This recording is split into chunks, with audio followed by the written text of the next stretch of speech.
한국? 민족 역사상 중국과 일본에게 침략을 당했기만 한 나라지. 수나라와 당나라 그리고 일본은 매번 한국을 침략했어. 그 나라에 가서 배울 것 따위는 없다고. 여러분이 방금 들으신 내용은 프랑스 출신 이유 군사 전문가의 발언인데요. 그는 한국의 바다를 보자마자 소리를 지르며 경악하고 말았다고 합니다. 도대체 그에게 무슨 일이 일어난 것인지 한번 들어보도록 하겠습니다. 안녕하세요. 저는 앙드레 르 라루즈예요. 프랑스에서 최고의 군사 전략가죠. 아마 유럽 전체에서도 최고일 거예요. 저는 비행기가 구름을 뚫고 내려갈 때 차가운 창문에 얼굴을 바짝 붙였어요. 아래로는 서울 도시가 보였는데 건물과 도로, 반짝이는 불빛이 미로처럼 펼쳐져 있었습니다. 저는 가죽 노트북 케이스를 꽉 쥐었어요. 그 안에는 30년 동안 제가 개발한 전쟁과 전투 전술에 관한 모든 뛰어난 이론들이 들어 있었습니다. 손가락으로 낡은 표지를 쓰다듬으며 한숨을 쉬었어요. 왜 저는 남한에 오고 있는 걸까요? 이 작은 나라가 저에게 무엇을 가르칠 수 있을까요? 인천국제공항으로 곧 도착합니다. 승무원이 스피커로 안내했어요. 안전벨트를 매주세요. 저는 안경을 고쳐 쓰고 넥타이를 바로 했어요. 52세의 나이에 검은 머리에 회색 머리카락이 섞여 있는 모습이죠. 저는 사람보다 책과 더 많은 시간을 보낸 교수예요. 나폴레옹의 전쟁에 관한 책들, 처칠의 전략에 관한 책들, 유럽을 가로지르는 독일 탱크에 관한 책들. 저는 이 모든 것을 공부했어요. 작은 나라의 간단한 일정이네 저는 혼잣말을 했어요. 서울의 대학교에서 군사전략에 대한 강의를 해달라고 저를 초대했어요. 그 초대를 수락했지만 마음 깊은 곳에서는 그것이 제 수준 이하라고 느꼈어요. 저는 유럽의 위대한 전쟁들에 관한 수상작 책들을 썼잖아요. 한국 전투가 그것들에 비해 가치가 있을 리가 저는 그렇게 생각했어요. 제 친구이자 라이벌인 독일의 하일리 슐츠는 여행 전에 저에게 경고했어요. 우리는 불과 3일 전에 화상통화를 했는데 그의 진지한 얼굴이 컴퓨터 화면을 가득 채웠습니다. 앙드레, 한국 군사 역사를 과소평가하지 마. 하일리가 손가락을 흔들며 말했어요. 그들의 생존 전략은 서양 전쟁과는 다른 것이야. 저는 웃으며 손을 무시하듯 흔들었어요. 전쟁은 전쟁이야, 하일리. 그것은 어디서나 같은 패턴이야. 누가 더 많은 힘, 더 많은 무기, 더 많은 병사를 가졌는지. 한국도 다르지 않을 거야. 이제 비행기 바퀴가 쿵소리와 함께 착륙하면서 저는 머릿속으로 첫 강의를 연습했어요. 저는 몇몇 한국 전투에 대해 언급한 다음 그것들이 제가 책에서 썼던 같은 규칙과 같았다고 설명할 거예요. 간단하죠. 공항은 시끄럽고 사람들로 붐볐어요. 저는 긴 비행 후에 피곤함을 느끼며 제 캐리어를 끌었어요. 수많은 얼굴들 사이로 제 이름이 적힌 팻말을 들고 있는 젊은 한국 남자를 발견했어요.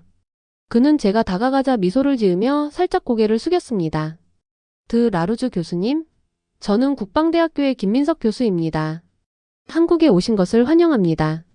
그의 영어는 완벽했고 그것은 제가 한국어를 한마디도 모른다는 사실에 약간 부끄럽게 만들었어요. 저는 그의 인사에 답하려고 했지만 어색하고 뻣뻣했어요. 만나서 반갑습니다. 저는 격식을 차려 대답했어요.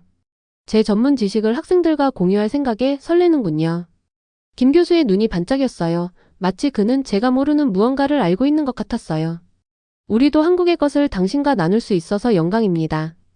호텔은 경복궁 근처에 있습니다. 김 교수가 운전하면서 설명했어요. 내일 첫 강의 전에 전쟁기념관을 보여드릴게요. 저는 고개를 끄덕였지만 반만 듣고 있었어요. 저는 이미 제 지식으로 모두를 어떻게 감동시킬지 계획하고 있었어요. 그들은 분명히 제 유럽 이론에 놀라 쓰러지고 말 거니까요. 한국에서의 첫 주는 악수, 인사, 그리고 공손한 미소 속에서 흐릿하게 지나갔어요. 저는 국방대학교에서 3번의 강의를 했는데 유럽 전쟁 전략이 어떻게 군사 역사의 모든 것을 설명할 수 있는지에 대해 자신감 있게 이야기했습니다. 학생들은 예의 바르게 듣고 메모하고 고개를 끄덕였어요. 그 강의실에서 전문가가 된 느낌이 좋았어요. 매 강의가 끝날 때마다 김 교수는 일어나서 저에게 감사를 표했어요. 그리고 나서 저를 불편하게 만드는 말을 덧붙였습니다. 드 라루즈 교수의 분석이 흥미롭긴 하지만 그는 제 3번째 강의 후에 말했어요. 우리가 이순신 장군의 명량해전 승리에 대해서도 한번 봐야 할 것 같습니다.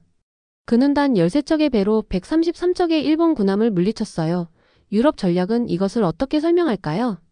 저는 뻣뻣하게 미소 지었어요. 간단한 해군 전술이죠. 그는 좁은 해협을 이용했어요. 특별한 건 없어요. 하지만 그날 밤 호텔방에서 저는 이 이순신 장군에 대한 정보를 온라인에서 찾고 있었어요. 그는 어떻게 그런 불가능한 상황에서 이겼을까요? 저는 노트북을 켠 채로 잠들었습니다. 다음날 아침 김 교수는 저를 데리러 와서 수원의 화성 요새 투어를 했어요. 거대한 돌담이 언덕 위로 뻗어 있었고 유럽에서 본 적 없는 이상한 곡선 문과 막루가 있었습니다. 작은 나라치고는 인상적이네요. 하지만 유럽 성들이 훨씬 더 정교했죠. 저는 마치 아이의 블록 장난감처럼 돌담을 토닥거렸어요. 김 교수는 기분 나빠 보이지 않았어요. 그는 그저 그의 차분한 눈으로 저를 바라보았습니다. 이 요새는 단순히 전투에서 이기기 위해 지어진 것이 아닙니다. 드 라루즈 교수님, 그는 조용히 말했어요. 모든 것을 다 잃어버린다 해도 우리의 언어, 우리의 책, 한국인으로서의 정체성이 이 담장 안에서 살아남을 수 있도록 지어졌어요. 우리에게 전쟁은 결코 명예나 땅을 차지하는 것에 관한 것이 아니었습니다. 항상 우리를 완전히 없애버리려는 적들로부터 살아남는 것이었어요. 한국은 역사상 다른 민족을 먼저 침략한 기록이 전혀 없습니다. 이게 저희와 다른 국가들의 명확한 차이점이죠. 저는 그 말에 무슨 대답을 해야 할지 몰랐어요. 프랑스에서는 전투와 전쟁에서 지더라도 그 후에도 여전히 계속 정복과 전쟁을 계속했었어요. 저는 문화 전체가 사라질 수도 있을 때 싸운다는 것이 무엇을 의미하는지 생각해 본 적이 없었어요. 그날 저녁 저는 김 교수가 한 말을 계속 생각했어요. 저는 저녁 식사 계획을 취소하고 호텔방에 머물면서 한국 군사 역사에 관한 책을 계속 읽었습니다. 저는 중국과 일본 사이에 끼어있는 한국이 어떻게 침략을 계속 받았는지에 대해 읽었어요. 그럼에도 불구하고 그들은 살아남았습니다. 저는 눈이 피로로 따가울 때까지 이순신 장군에 대해 읽었어요. 이 장군은 지휘를 맡기 전에 해군 훈련을 받지 않았어요. 그는 세계 최초의 장갑전함인 거북선을 발명했어요. 그리고 심지어 자신의 정부에 배신당하고 고문을 당했음에도 그의 나라가 그를 필요로 할 때 다시 싸우러 돌아왔습니다. 이 중 어느 것도 제 전쟁 이론에 맞지 않았어요. 저는 밤새 뒤척이며 생각이 쉴 새 없이 계속됐어요. 한국은 어떻게 훨씬 더 큰 나라들의 많은 침략에서 살아남았을까요? 왜 제 유럽 전쟁 이론은 그들의 승리를 설명하지 못했을까요? 다음날 아침 식사 때 김 교수는 제 눈 밑에 다크서클을 알아챘어요. 잘 주무시지 못했나요, 드 라로즈 교수님? 저는 커피잔을 내려놓고 그의 눈을 똑바로 쳐다봤어요. 강의 일정을 바꿔야겠어요. 저는 정말 진지하게 말했어요. 다시 강의하기 전에 더 많이 배우고 싶어요. 김 교수는 미소 지었고 한국에 도착한 이후 처음으로 저는 제가 교사가 아닌 학생 같다고 느꼈어요. 그렇다면 우리는 몇몇 전장을 방문해야 할 것 같아요. 한국인들이 큰 승리를 거둔 것을 보는 것이 아니라 패배가 확실해 보일 때 어떻게 살아남았는지 이해하기 위해서요.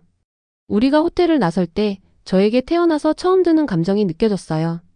제가 신중하게 구축한 모든 이론에 대한 의심과 이 작지만 고대 국가가 저에게 가르쳐줄 수 있는 것에 대한 호기심이었습니다. 한국에 도착한 지 한 달이 지났고 저는 더 이상 예전의 제가 아니었어요. 오늘 김 교수와 저는 한산도의 바람 부는 해안에 서 있었습니다. 차가운 바닷물이 제 얼굴에 부딪혔고 파도는 우리 아래바위에 부딪혔어요. 이곳은 수세기 전에 이순신 장군의 가장 유명한 승리 중 하나가 일어난 곳이었습니다.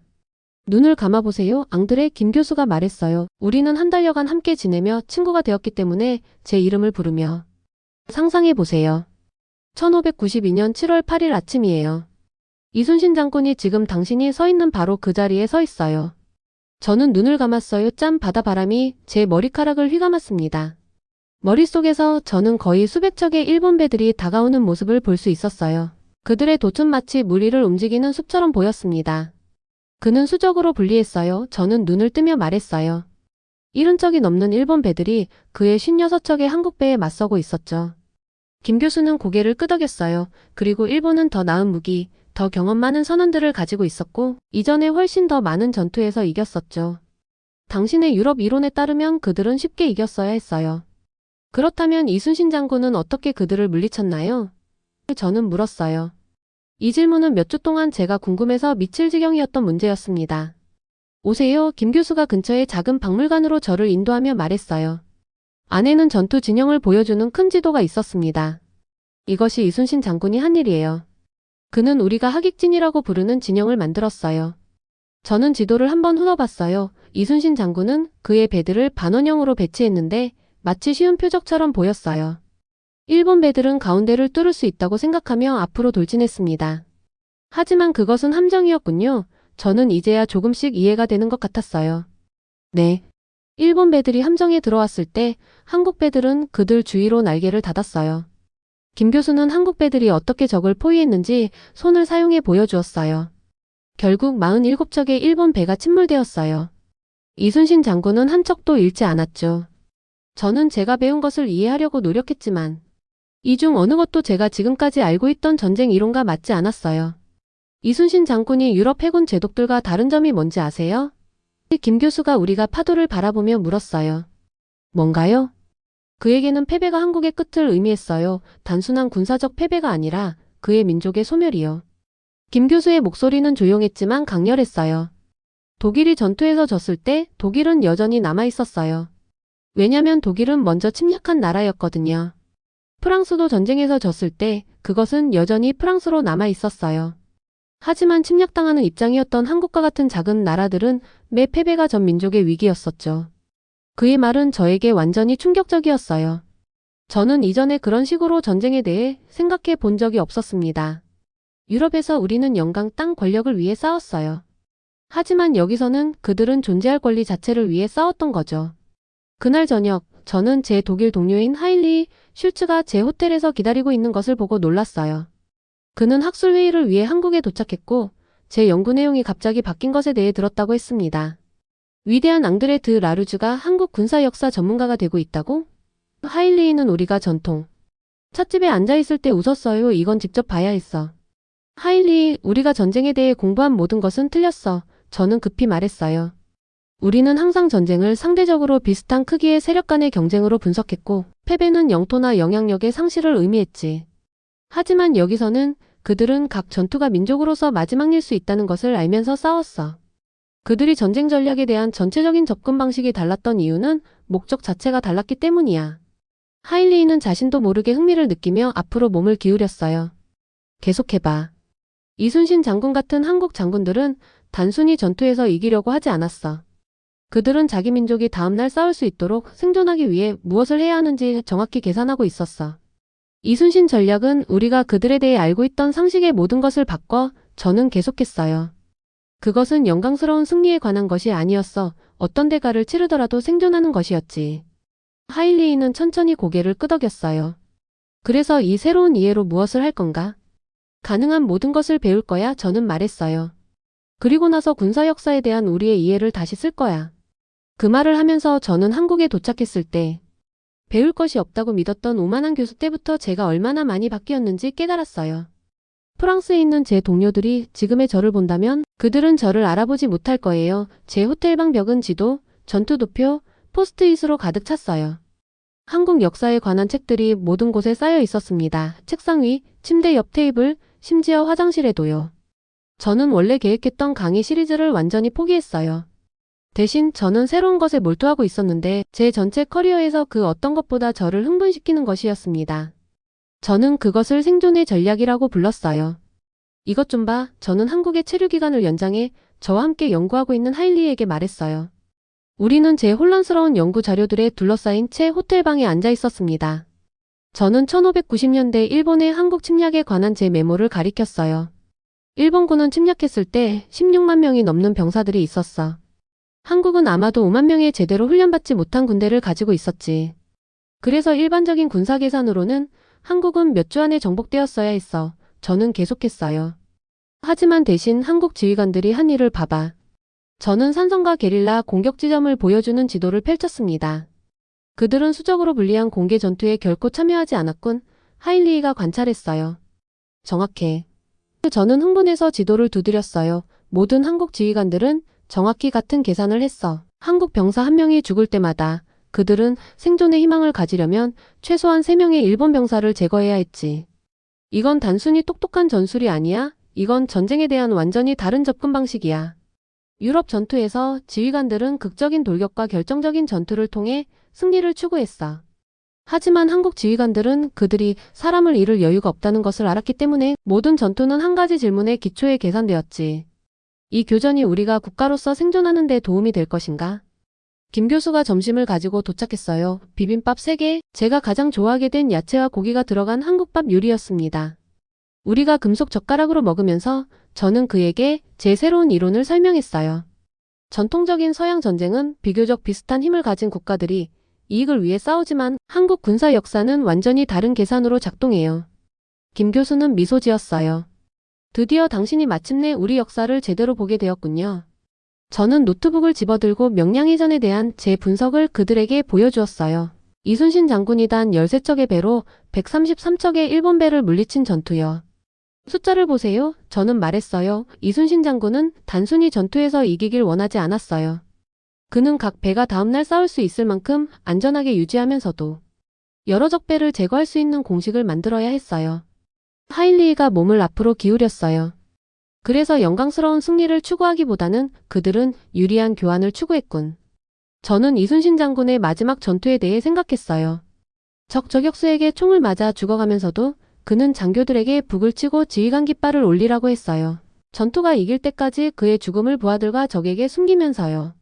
그의 마지막 행동은 개인적인 영광을 위한 것이 아니었어요. 그것은 그의 부하와 민족들의 목숨을 보장하기 위한 또 다른 계산이었습니다. 유럽 전쟁을 연구하며 보낸 수년 동안 저는 이런 것을 한 번도 접해본 적이 없었어요. 제 인생에서 처음으로 저는 전쟁에 관해 정말로 새로운 것을 발견하고 있다는 느낌이 들었어요. 제 유럽 동료들 중 누구도 이해하지 못했던 무언가를요. 저는 반년 전에 이곳에 도착했던 그 사람과 같은 사람이 아니었어요. 전쟁에 대해 모든 것을 알고 있다고 생각했던 그 오만한 교수는 사라졌습니다. 저는 30여 년간 공부해온 군사 전략에 대한 제 전체적인 이해가 반쪽짜리였다는 것을 인정할 수밖에 없었어요. 6개월이 지났고 한국에서의 제 시간이 끝나가고 있었어요. 마지막 저녁 저는 서울의 남산타워 꼭대기에 서서 제 두 번째 집이 된 이 넓게 펼쳐진 도시를 내려다보았습니다. 아래에서는 마치 땅에 떨어진 별들처럼 불빛이 반짝였고 제가 볼 수 있는 한 멀리까지 뻗어 있었어요. 정말 숨이 멎을 것 같아요. 저는 김 교수에게 말했어요. 이 도시가 역사 속에서 그렇게 여러 번 파괴되고 재건되었다는 게 믿기 어려워요.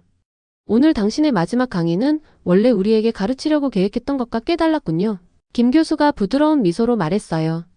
저는 웃었어요. 아마 완전히 정반대가 더 정확할 것 같아요. 저는 가르치러 왔지만 대신 배웠어요. 그리고 무엇을 배웠나요, 앙드레? 그가 물었어요. 제 생각에 그는 이미 답을 알고 있었던 것 같아요. 저는 제가 전쟁에 대해 알고 있다고 생각했던 모든 것이 유럽 관점 한 가지에만 기초했다는 것을 배웠어요. 저는 전투나 전쟁에서 졌을 때도 계속 존재했던 국가들의 전략을 연구해 왔습니다.